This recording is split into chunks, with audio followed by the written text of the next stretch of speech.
Welcome to the Susan Brender Show. It's all about you. Featuring shows on health and wellness, the performing arts, politics, and people who inspire you to be your very best. And now, here's Susan Brender. I'm Susan Brender, and this is the Susan Brender Show. Today we have a very interesting guest. His name is Michael Schwartz. He's an author, a lecturer, and a holistic nutritional consultant. He was educated in the workings of the mind. I want to welcome to our show Michael Schwartz. Thank you, Susan. It's a pleasure to be here. Okay, now, Michael, you have a colleague. Her name is Susan Smith-Jones, and Susan talks about laughter being the best medicine. Do you agree with her? Oh, my God, yes, absolutely. In fact, Norman Cousins, years ago, wrote a book called Laughter is the Best Medicine. And, when you think about laughter, in order to find the joy in something or the beauty in something, you have to be in a healthy state of mind.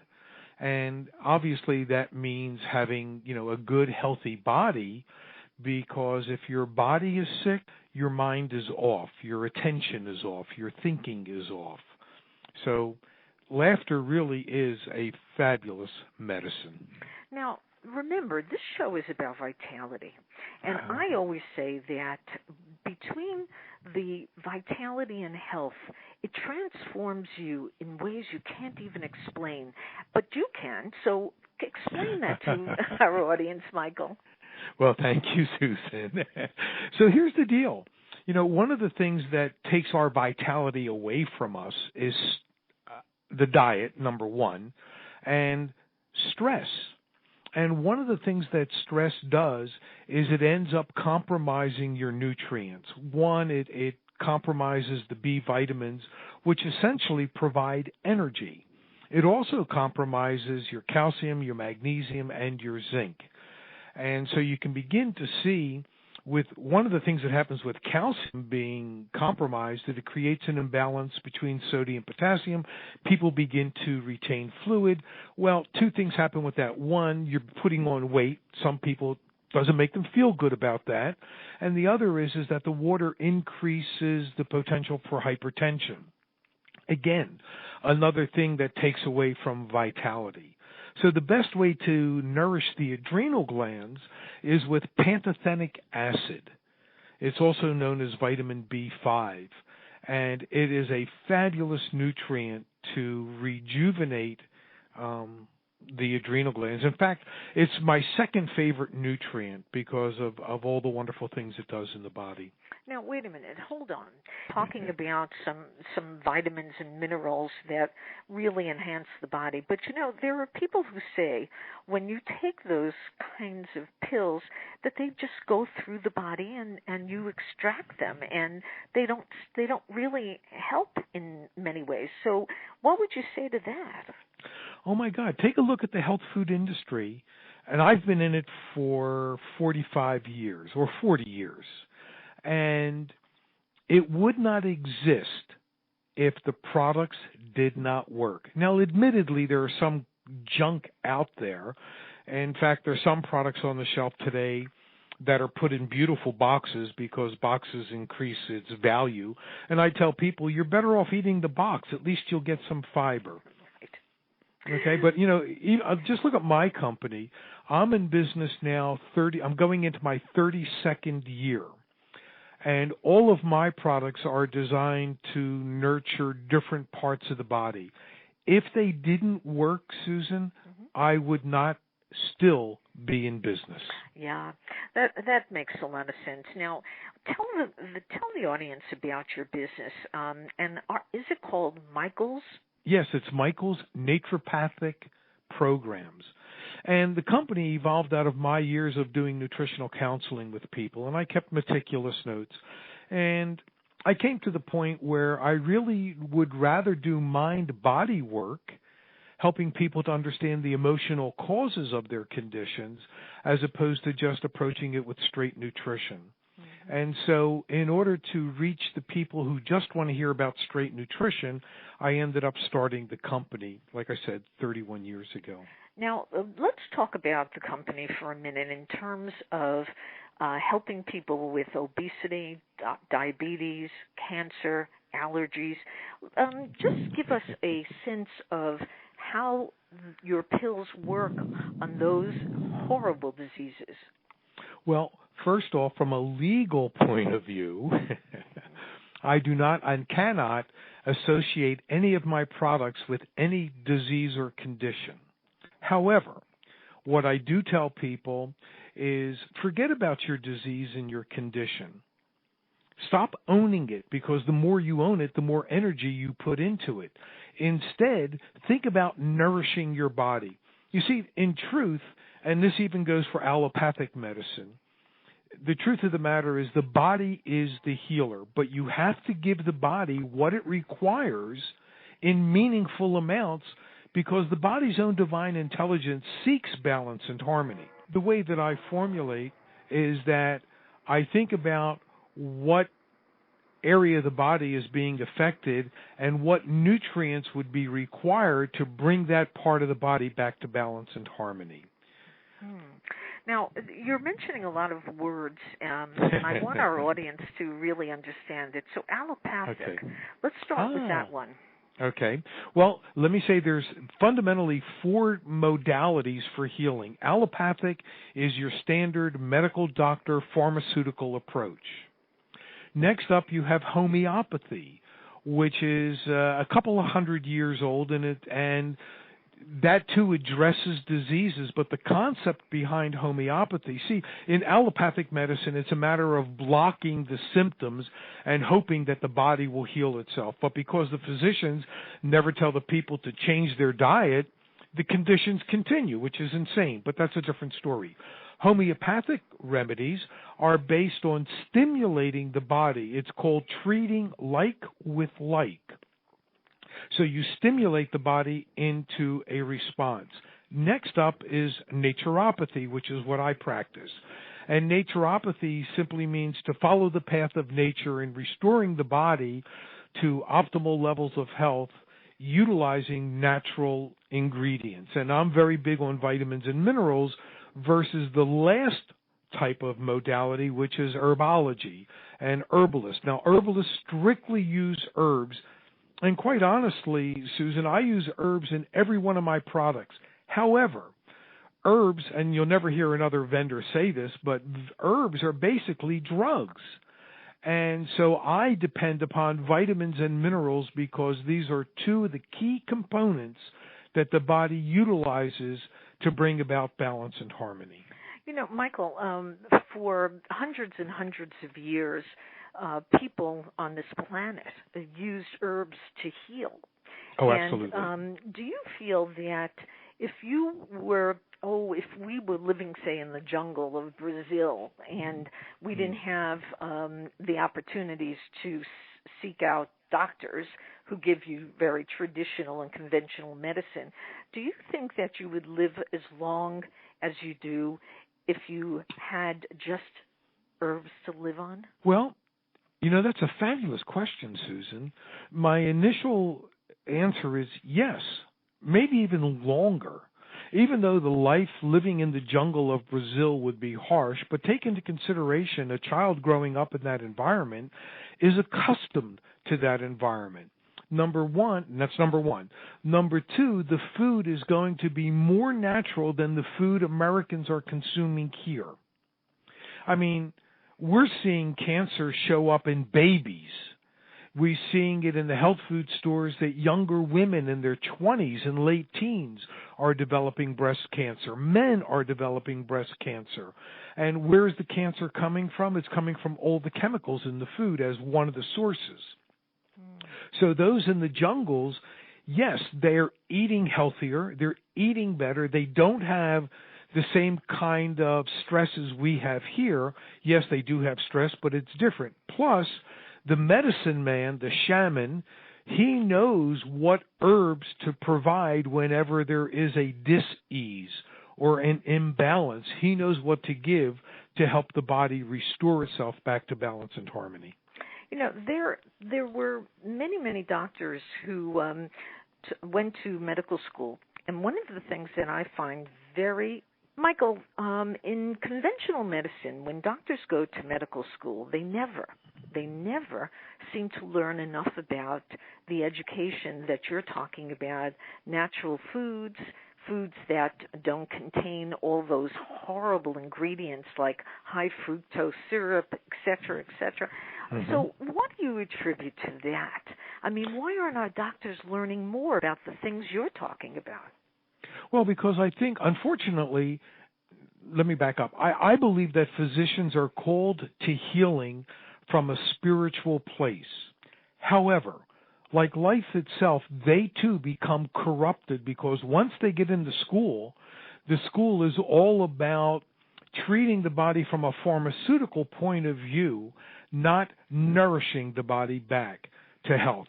And they believe that the diet is okay. So it's a matter of conditioning and training, and they are not being truly educated on the human body and how it truly works and what it really requires. Yeah, that's a sad state of affairs, isn't it? Oh my God, is it ever? Absolutely. Yeah. Now let's talk about your naturopathic healing handbook, because that's pretty interesting, I bet. Yeah, what I did with that is I took about, I guess, the 70 top diseases that I've dealt with and listed in there the causes. And in plain English, I do not use 3-syllable words. I have a hard time pronouncing them, so I don't even want to put that on anybody else. So my writings are always very simple, very clear, very direct and to the point. So I tell the people about that. I also bring into play what nutrients they need to fix themselves so that they know exactly what to look for in a product or a supplement to help them regain their health. Now, let's talk about some of the diseases. Now, I know that you can't really, by law, say that your vitamins and minerals help to cure, if you will, the diseases. But go through some of the things that you've written in the book and tell our audience what is really important information for them. Well, I think the most important thing, Susan, is the diet. And by the way, changing the diet is the hardest thing in the world for people to do because they do not realize that they have an emotional attachment to every single food item on the plate. And until you understand, and understanding is a key word, especially in my life and in my writings and in my work, unless you understand your emotional attachment, it's hard to move away from that food. So changing the diet is number one. But ideally, a person should look to have at least 50 to 70% raw organic fruits, vegetables in their system. Let me stop you there. Organic. This is a very controversial subject because there are people who say that organic food it just doesn't make a difference. But I want to hear what you have to say about that. Well, here's the deal. Whenever you eat a food that has a preservative, an additive, a coloring, a sedative, an emulsifier, a pacifier, a clarifier, you're getting the point, right? Okay. So now all of these garbage, these toxins, these chemicals are in your bloodstream. As your body is going through mitosis, the manufacturing of new cells, where's it getting the building material? Well, it's getting it from what's available in the bloodstream. And because your body is divine, it has the capability of converting what's in the, utilizing what's in the bloodstream to help build new cells. Now, one of three things are going to happen when a toxin is utilized, and they are, to build a new cell. Number one, the toxin can damage the DNA. Now you have cells that not only do not look right, they don't know how to function properly, and you have a damaged cell that is now causing aging as well as laying the foundation for disease. That's number one. Number two, you have within your cells a little engine that manufactures proteins because your body runs on enzymes and proteins. That's why vitamins and minerals are so essential because technically vitamins are coenzymes. Anyway, so a toxin comes in and damages the gene within the cell that manufactures the protein. You now have lost the ability to manufacture the protein that hunts down and destroys tumorous growths. Number 3 is the toxin can also corrupt the gene to stimulate it into the cell rapidly multiplying uncontrollably. That we call cancer. So there it is. I mean, those are the physiological. That's one of the physiological causes of cancer. There's actually 7 as far as I'm concerned. Well, give us, a few more, because I'm sure our audience is very interested in the subject of cancer, because it seems to be a crisis in our country and all over the world. Well, it is, and then when you hear all the reasons why, you'll say, but of course, it makes so much sense. And here's the other 6 reasons. Free radicals. Free radicals are created by toxins, and the body also creates them. But an overabundance, which takes us to a universal teaching of excess leads to rejection, an overabundance of free radicals will end up destroying cells. And again, now we're back to the aging, and we're back to laying down the disease foundation.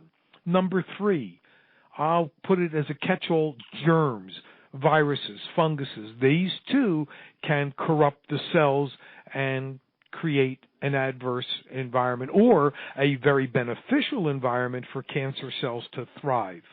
Number 4, anger. Nothing eats you up more than anger. It does exactly what cancer does. It eats you up alive. Number 5, frustration. 6, resentment. And 7, guilt. Wow. So yeah. You're talking about the combination of the physical and also the emotional/mental. That's fascinating. So now I just thought about this. When there are certain societies, for example, the Japanese, when you look at them, they don't seem to age until they're very old. Now, is that all because of their diet? Yes, and it's changing. Because as time goes on, they're getting away from their traditional diet on some levels and incorporating more of our food stuff, number 1.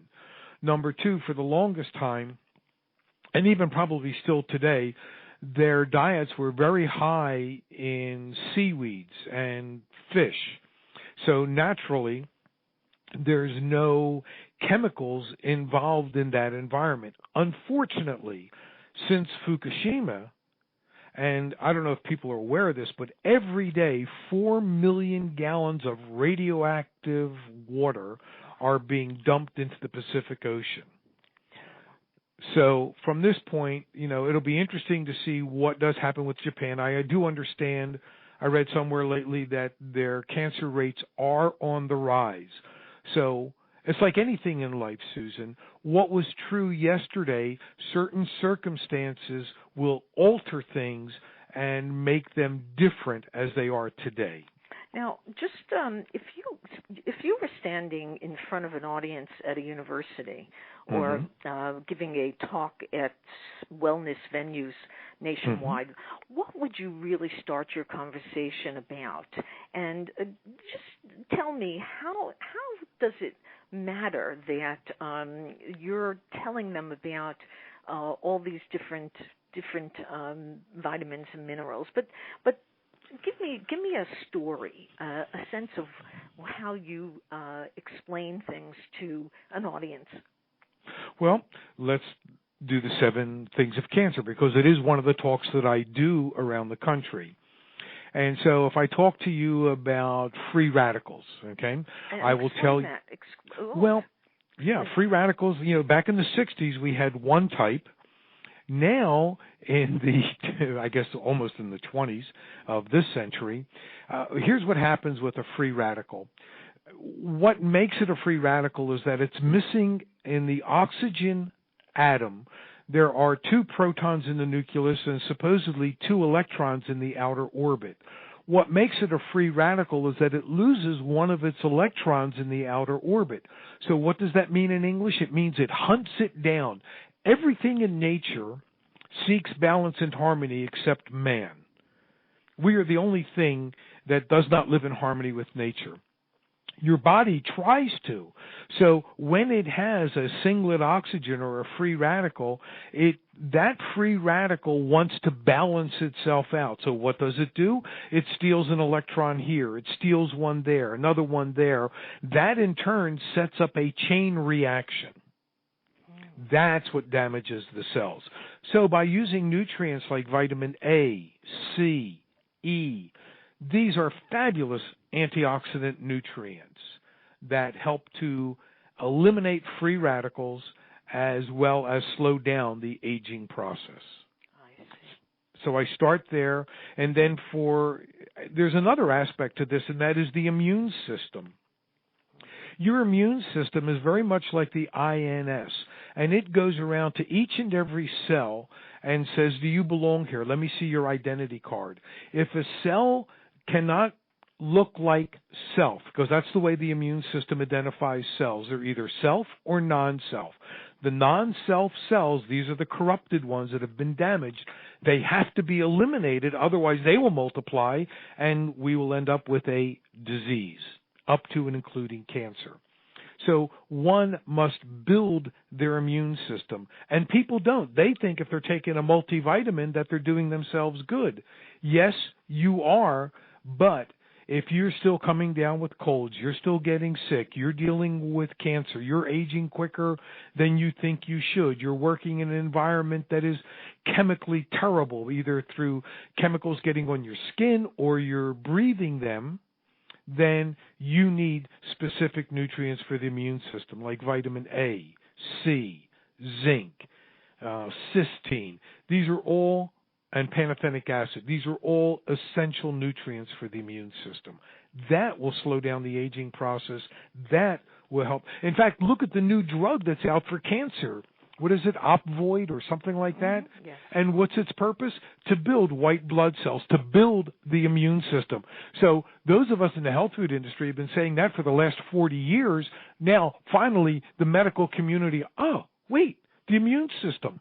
So, yes, build your immune system. You'll slow down the aging process and help your body deal with any foreign invaders, including self-corrupted cells.